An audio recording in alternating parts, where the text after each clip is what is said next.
अरहंत की मुद्रा को प्राप्त करके अरहंत की मुद्रा को लजाना मत। अरहंत की मुद्रा को प्राप्त कर लिया है, एकमात्र अरहंत की मुद्रा है, एकमात्र वह शिव सुख देने वाले नेता की मुद्रा है, उसको लजाओ मत। चाहे अभिनेता राजनेता जाकर दरवाजे पर सबके सामने मांगने लग जाए, उसकी कीमत नहीं होती। तुम भी मत खड़े होना। छोड़ दिया सो छोड़ दिया, छूट गया सो छूट गया, मुड़ के नहीं देखना। मुद्रा की इतनी महिमा है, फिर भावों के साथ कितनी मुद्रा होगी। द्रव्यलिंग की मां इतनी महिमा है, तो भावलिंगधारी मुनिराजों की क्या महिमा होगी। भावलिंग प्रमोद भैया बिना द्रव्यलिंग के नहीं होता, ये भी समझ लो। नहीं तो कुछ श्रावक आए थे मुझे समझाने के रवि भैया ये क्या द्रव्य भेष बना के रखे हो, मैं भावलिंगी मुनि हूं और तुम द्रव्यलिंगी हो। मैंने कहा हो जय जिनेन्द्र, क्या करता, क्योंकि द्रव्यलिंग के अभाव में भावलिंग को नमस्तु करने की आज्ञा नहीं दी गई है। चाहे द्रव्यलिंग हो, भावलिंग स्वयं का विषय है। हम तो सबके लिए तो नमो लोहे सवसाहुणम है, वो उसका विषय वो जाने। मैं अपने कर्मों की निर्जरा कर रहा हूं। धातु के पत्थर के सामने बैठकर मैं भगवान को मानकर वहां मैं कर्मों की निर्जरा कर सकता हूं। तो साधु का विषय साधु जाने, उसकी चर्या वो जाने, उसका व्रत, उसकी समिति, उसका पालन परिग्रह वे जाने। मैं तो उनके सामने हाथ जोड़कर मात्र नमो लोहे सवसाहुणम अपने कर्मों का क्षय करना चाहता हूं। मेरा और कोई लक्ष्य नहीं है। साधु को समझा रहे हैं, साधु तो जिनलिंग को धारण कर, साथ में वैराग्य नहीं है तो तुमने जो ठोकर मारी है, जो छोड़ के आए हो वो छूटेगा नहीं। छोड़ो भी और मां छूटो भी। बाहर से छोड़ना पड़ेगा और भीतर से छूटना पड़ेगा, तभी काम हो पाएगा। वैराग्य अगला शब्द क्या क्या समझाऊं। घड़ी भी दिखती है, पंडित जी भी दिख रहे हैं। आपकी दुकान की छुट्टी पर उनकी तो नहीं है छुट्टी, हमारी भी सामूहिक की छुट्टी नहीं है। समझो, वैराग्य किस किस को भोगा। जड़ नहीं भोगता, जड़ को प्रमोद भैया भूल मत करना। भोगने की शक्ति पूदगल में नहीं है। जड़ जड़ को नहीं भोग रहा है, चेतन का संयोग नहीं है, चेतन की विभाव अवस्था नहीं है, तो तुम जड़ को भोग नहीं सकते। वह तुम्हारा शरीर रोटी को खाने नहीं जा रहा है। शरीर के साथ आत्मा है, दुख आत्मा को ही हो रहा है। विभाव अवस्था संयोग अवस्था के कारण। किसको भोगा हमने? तुम्हारी आत्मा ने ही भोगा है। भूल मत करना, भूल मत करना। शरीर नहीं भोगता, ना स्वयं के शरीर को ना पर के शरीर को। मैं दर्पण में देख के नहीं आए होंगे ना, आज तो भगवान के सामने आना था, नहीं देखा ना। अपने चेहरे को स्वयं नहीं भोग पा रहे थे तो दर्पण में देख देख कर अपने चेहरे को भोग लिया, अपने शरीर को भोग लिया। दूसरे की तो कहने की आवश्यकता नहीं है। पता है हम कौन हैं सबको। समझो, जड़ जड़ को नहीं भोगता। भोगता है क्या प्रमोद भैया? मान लो फिर जड़ जड़ को भोगता है। आत्मा नहीं है तब तक तुम्हारी कोई भोगने की व्यवस्था नहीं चल रही है। निश्चय से 100% त्रैकालिक शुद्ध हो, पर त्रैकालिक शुद्ध भगवान हो तो भोग क्यों रहे हो? भोग रहे हो तो भगवत्ता को प्रकट नहीं किया है, शक्ति से है। विषय संसार भोगों से छूटना, उससे दूर होने का चिंतन, ये मेरा सार नहीं, मेरा स्वरूप नहीं है, यही वैराग्य है। इस वैराग्य से जो युक्त है, सम्मत संयुक्तो नाणी, जो सम्यक्त से युक्त ज्ञानी है, सम्यक्त से युक्त, सम्यक दर्शन से युक्त। आगे अगली दो गाथा की बात करने वाले सम्यक की व्याख्या, तब करेंगे सम्यक की व्याख्या। ऐसा संयम सम्यक्त से युक्त जो ज्ञानी है, परम उपेक्षा संयम में जो लीन है। मैं 2 संयम बताए थे, याद है क्या? क्योंकि पुढचं पाठ आणि मागचं सपाठ अशी स्थिती आमची। आगे का याद करते, पीछे का भूल जाते हैं। 2 प्रकार के संयम, उपेक्षा संयम और अपरहत संयम। वर्तमान में उपेक्षा संयम पंचम काल में नहीं होता, पर अपरहत संयम भी मुनिराज होते हैं। प्रमोद भैया बकुश पुलाक वकुश कुशील निर्ग्रंथ स्नातक निर्ग्रंथः, ये किसके भेद है? द्रव्यलिंगी के ना, द्रव्यलिंगी के ना मां। फिर पुलाक कैसे भावलिंगी?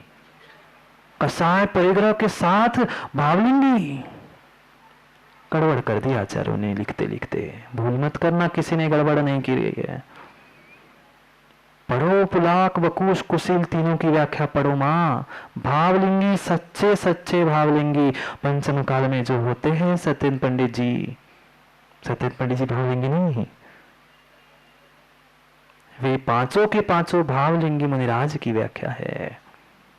पांचों के पांचों, परिग्रह कुशील, कसाय कुशील, मूल गुणों में भी दोष लगने वाले, उत्तर गुणों में भी दोष लगाने वाले, वो पुलाक बकुश।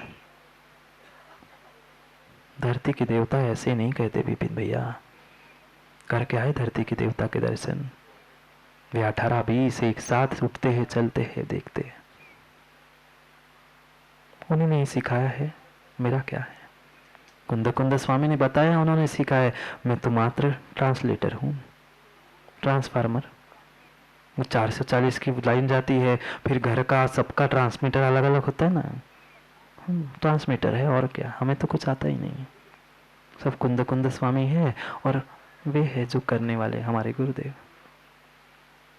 समय हो गया, जाओ जाओ ना, नहीं जाना। रोज कहता हूं जाओ तो भी नहीं जाते। बाहर नहीं, भीतर जाओ। घर की याद आ गई माताओं को। किच किच की नहीं कह रहा हूं, निज घर में जाओ। बाहर की चाल दिवाली के घर में तो जाते ही आए हैं, निज घर में जाओ। ऐसे ही परम उपेक्षा संयमी योगी शिव सुख को, हाँ वही शिव सुख को भोगेंगे जब उपेक्षा संयम को मैं भी प्राप्त करूंगा। पर वर्तमान में अपराध संयम तो है, निषेध क्यों? अपराध संयम नहीं है क्या? उपेक्षा संयम नहीं है, स्वीकार है। उपेक्षा संयम में सामने से चींटी की लाइन चले तो क्रॉस भी नहीं करता।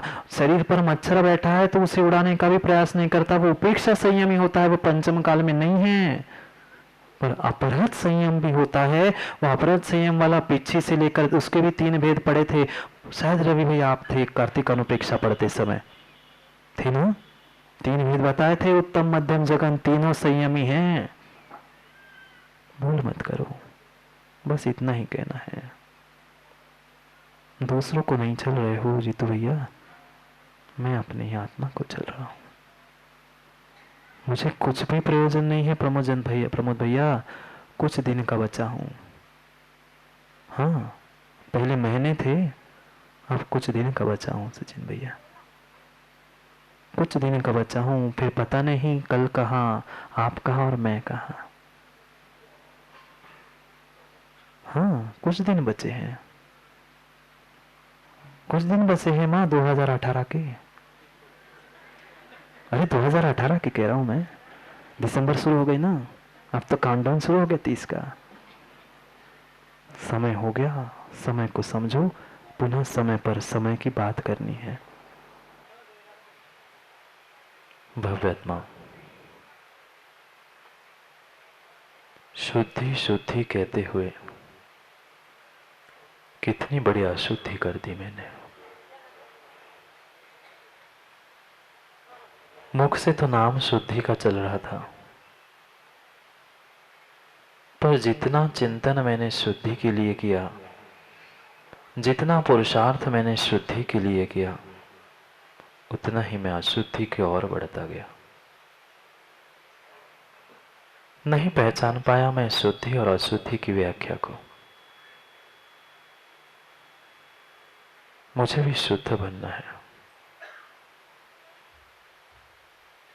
पर पहले ही स्वीकार करना होगा कि मैं वर्तमान में अशुद्ध हूं। जब तक अपनी अशुद्धि का भान नहीं होगा, तब तक शुद्धि की भान भी नहीं होगा।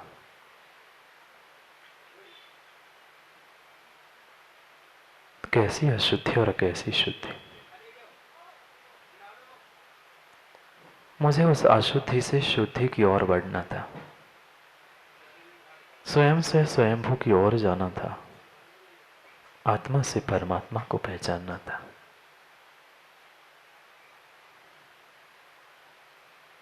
कितनी अशुद्धि की मैंने अपने भावों की, और कितनी शुद्धि की मैंने अपने शरीर की। मैं यह सोच के बैठा था कि अपने शरीर को शुद्ध कर लूंगा तो मैं भी सिद्ध शुद्ध हो जाऊंगा, पर भूल गया था कि यह शरीर, यह पर्याय, यह नौ कर्म द्रव्य कर्म मेरे नहीं है। अगर कथनचित कोई कर्म मेरा है तो वह मेरा भाव कर्म है, वह भी कथनचित। पर शुद्धि मैंने आज तक किसकी की? बाहर के द्रव्य कर्म और नौ कर्म की, जो कभी शुद्ध होने वाला ही नहीं था। किसी ने उसे अपना माना ही नहीं और किसी ने उसे अपना ही मान के उसके ही पीछे बैठ गया। दोनों लोग भ्रमित हैं, क्योंकि उनके पास कथनचित स्याद शब्द नहीं है। कितनी कितनी भावों की मैंने अशुद्धि की पर वस्तु के शुद्धि के पीछे, पर्याय की शुद्धि के पीछे।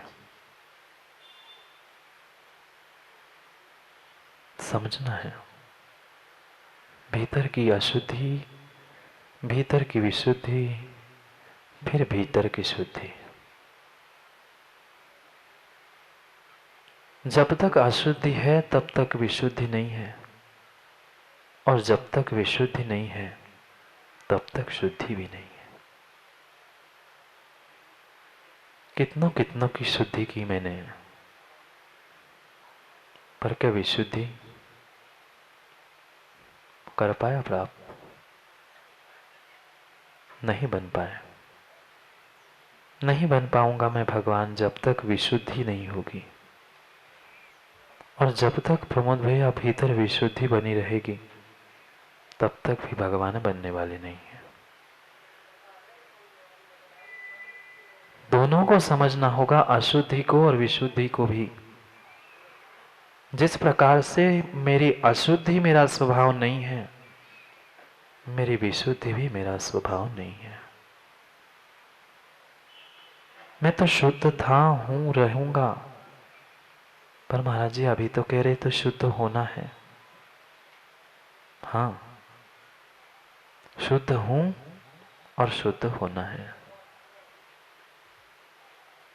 शुद्ध था और शुद्ध बनना है। दोनों बातें कैसी? आज तक मैं दो बातें नहीं समझ पाया, इसलिए तो भ्रमित थे। उभय वाक्य प्रमाणम समझ लेंगे, दोनों अपेक्षाओं को समझ लेंगे तो तत्व का निर्णय कब का हो जाता, पर नहीं समझ पाया। ये बाहर की सब कुछ माया है। मैं अकेला अखंड एक जीव द्रव्य हूं। ये पुद्गल कर्म ध्रुव कर्म सब माया है, भिन्न है। कथनचित नहीं है, कथनचित शब्द नहीं है तो हम भ्रमित हैं। निश्चय से मेरा स्वरूप नहीं है, पर व्यवहार से मुझे उसे स्वीकार करना होगा। मेरा स्वरूप ही नहीं है बाह्य वस्तु, बाह्य भेष, बाह्य परिग्रह, तो छोड़ने की बात आचार्यों ने क्यों लिखी? हम अपने काम का मतलब का उतना ही निकाल लेते हैं। पूरी बात ना हमने आज तक समझी, ना समझाने का प्रयास किया। व्यक्ति चाहता है मैं पढ़ाई करने के लिए जाऊं। स्कूल में दूसरे पढ़ाई करने भी गया, पर घर में माँ ने जो स्लेट पे लिख के दिया था वह पहुंचने के लिए तैयार नहीं है। क्या पढ़ा पाएगा टीचर? भांडे सर क्या पढ़ाओगे? कहोगे बेटा पहले स्लेट साफ करके आओ। पहले अपनी स्लेट साफ करके पहुंच के आ जाओ, तभी मैं अगले कुछ पढ़ा सकता हूं, क्योंकि लिखे पर लिखा नहीं जाता। लिखे पर लिखा नहीं जाता, खाली पर ही लिखा जाता है। खाली हो जाओ, पहले विषय कषायों से खाली हो जाओ। जिसको हमने सुन के रखा है, सीख के रखा है, समझ के रखा है, उसके निमित्त से जो मेरी स्लेट भावों की, परिणामों की, आत्मा की, शरीर कर्म नौकर्म सबकी, उसको पहले मिटा दो, साफ कर दो पूरी स्लेट। जितनी जितनी साफ कर दोगे विनय पंडित जी स्लेट, उतने अच्छे से शब्द दिखने लग जाएंगे। पर महाराज जी समय नहीं है साफ करने के लिए। सुनना है, पढ़ना है, जानना है, पढ़ाई करनी है आगे की, पर स्लेट साफ ही नहीं करनी हमें। क्या लिखे पर क्या लिखोगे और क्या समझोगे? पहले अशुद्धि को हटाओ, फिर विशुद्धि को प्राप्त करो, तभी शुद्धि हो पाएगी, चाहे पर्याय की हो, चाहे द्रव्य की हो। हमने जो द्रव्य को सर्वथा भिन्न मान के रखा है, पर्याय को, द्रव्य को, वह भूल थी तत्व की। पर्याय का नाम ही, पर्याय की व्याख्या ही ऐसी है कि द्रव्य के विकार को, द्रव्य के परिणमन को ही पर्याय कहते। क्यों नहीं समझ पाए हम आज तक? किसमें उलझ गए हम? 3-13 नेतागिरी, नहीं समझ पाए वास्तविक नेता को। कभी लाल बत्ती देखी, कभी नीली, कभी और कोई बत्ती देखी। जब तक बाहर की बत्ती देखोगे, भीतर की आत्मा की बत्ती जलने वाली नहीं है। आत्मा की बत्ती जलाना है तो बाहर की बत्ती छोड़ना होगी।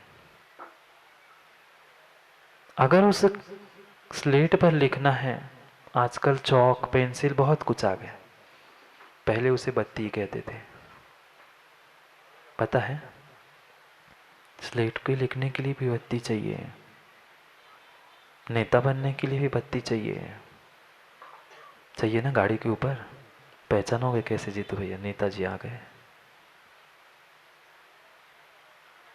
कितनी बाहर की बत्ती जलाई मैंने, कितनी दूसरों की भी बत्ती सचिन भैया हमने जला दी, पर भीतर की बत्ती देखी नहीं, जानी नहीं, पहचानी नहीं, तो जलाएंगे कैसे?